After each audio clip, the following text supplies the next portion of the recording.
नमस्ते दोस्तों। आज हम ऐसी जगह जा रहे हैं जो बिल्कुल किसी फिल्म के सेट जैसी दिखती है। Grand central station. जरा सोचो, भागती हुई भीड़, वो मशहूर घड़ी और साफ नजर आने वाले रहस्य। ग्रैंड सेंट्रल सिर्फ एक ट्रेन स्टेशन नहीं है। यह प्लेटफॉर्म्स, सुरंगों का भूल भुलैया है और यहाँ कुछ असाधारण होने की फुसफुसाहट है। कुछ लोग कहते हैं कि यहाँ एक हिडन लेवल है, एक गुप्त जगह जहाँ समय खुद एक अलग रास्ता लेता है। सोचो, एक प्लेटफॉर्म पर कदम रखो और एक अलग ही युग में पहुंच जाओ। सुनने में एक अजीब कहानी लगती है ना? तो हमारे दोस्त चार्ली को इसका पता कड़वे अनुभव से चला।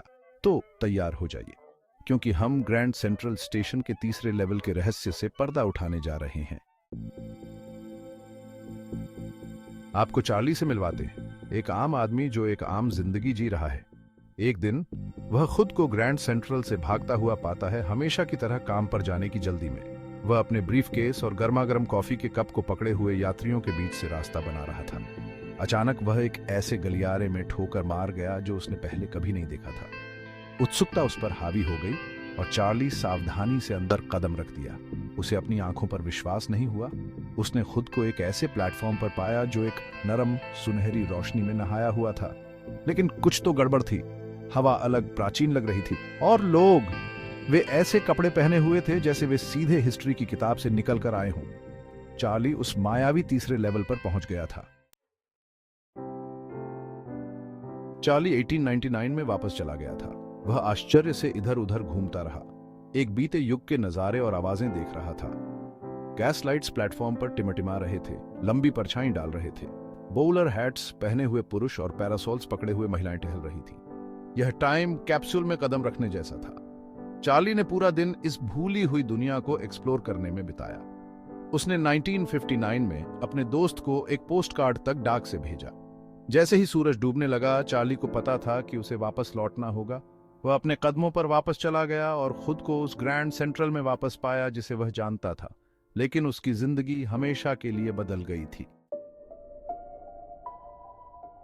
अपने अविश्वसनीय अनुभव को साझा करने के लिए उत्सुक चार्ली अपने दोस्तों को बताने के लिए दौड़ा, लेकिन उन्होंने उसकी कहानी को उसकी कल्पना का एक अंश मानकर खारिज कर दिया। तुम बहुत ज्यादा काम कर रहे हो चार्ली, उन्होंने हंसते हुए कहा। यहां तक कि उसके थेरेपिस्ट ने भी सोचा कि यह एक कोपिंग मैकेनिज्म है, चार्ली के लिए आधुनिक जीवन के दबावों से निपटने का एक तरीका है। समय यात्रा, ग्रैंड सेंट्रल में एक सीक्रेट लेवल। चलो यार चार्ली, थोड़ा रियलिस्टिक बनो। लेकिन चार्ली जानता था कि उसने क्या देखा था। उसने उन्हें गलत साबित करने, उस रहस्यमय तीसरे लेवल को फिर से खोजने की ठान ली थी। हर रात चार्ली ग्रैंड सेंट्रल वापस जाता था। वह उस छिपे हुए गलियारे को फिर से खोजने की उम्मीद में हर नुक्कड़ और कोने की तलाशी लेता था। उसने पुराने नक्शों और ब्लूप्रिंट्स का अध्ययन किया, इतिहासकारों से सलाह ली, लेकिन किसी ने भी तीसरे लेवल के बारे में नहीं सुना था। चार्ली को अपनी ही समझदारी पर शक होने लगा था। क्या यह सब एक सपना था, कोई हैलुसिनेशन? वह उस सुनहरी रोशनी वाले प्लेटफॉर्म की याद, अपने हाथ में पुराने पोस्टकार्ड के एहसास से चिपका रहा। उसने यह मानने से इनकार कर दिया कि यह सब उसके दिमाग में था। कोई न कोई वजह तो रही होगी, उसकी कहानी का समर्थन करने के लिए कुछ तो सबूत होगा। तभी जब चार्ली उम्मीद छोड़ने वाला था, उसे एक लेटर मिला। यह उसके दोस्त सैम का था, जिसे उसने 1899 से पोस्ट कार्ड भेजा था। सैम भी उतना ही हैरान था जितना चार्ली हुआ था।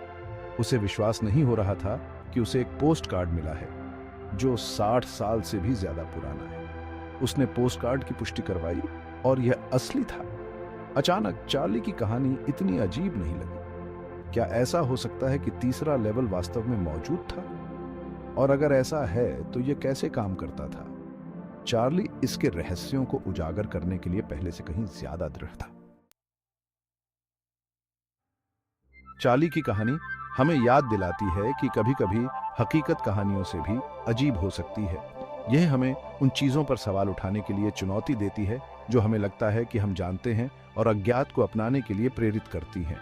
शायद तीसरा लेवल हमारी अपनी कल्पना की शक्ति का प्रतिनिधित्व करता है। एक ऐसी दुनिया में जो अक्सर सांसारिक और अनुमानित लग सकती है, हम सभी को थोड़ा जादू चाहिए होता है। चार्ली की यात्रा हमें आश्चर्य की भावना को बनाए रखने के लिए, कुछ असाधारण की संभावना पर विश्वास करने के लिए प्रोत्साहित करती है, भले ही इसका मतलब एक अप्रत्याशित डिटूर लेना हो। मान लीजिए, वास्तविकता से बचने के हमारे अपने अपने तरीके हैं।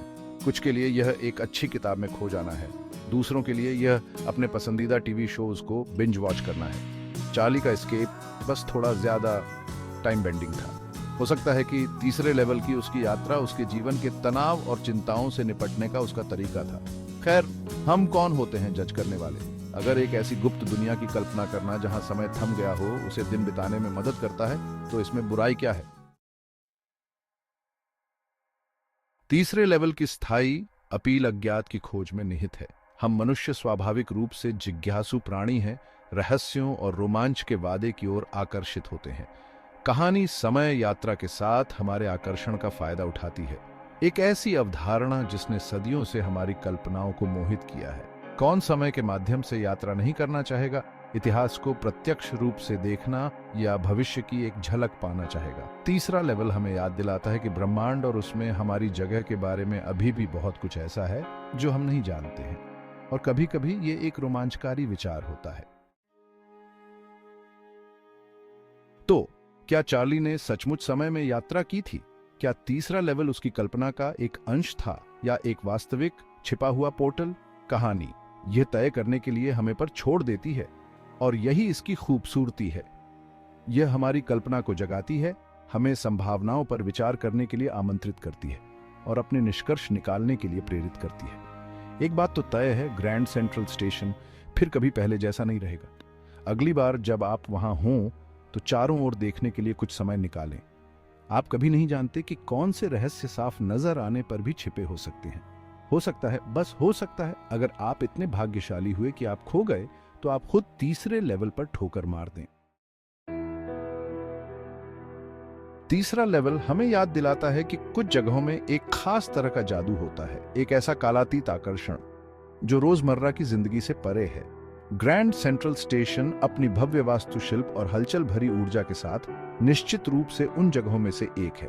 ये एक ऐसी जगह है जहां जीवन के सभी क्षेत्रों के लोग आते हैं। उनकी कहानियां इसकी दीवारों के भीतर गुंथी हुई हैं। इसमें कोई आश्चर्य की बात नहीं है कि यह समय यात्रा और छिपे हुए आयामों की कहानी के लिए एकदम सही सेटिंग के रूप में कार्य करता है। तो अगली बार जब आप खुद को न्यूयॉर्क सिटी में पाएं तो ग्रैंड सेंट्रल स्टेशन में टहलें, और कौन जानता है, हो सकता है कि आप अपनी रीढ़ की हड्डी में कंपकंपी महसूस करें, एक एहसास कि इस जगह में आंखों से मिलने से कहीं ज्यादा कुछ है। यात्रा मुबारक हो और खोज करते रहे। आप कभी नहीं जानते कि आपको कौन से अजूबे मिल सकते हैं।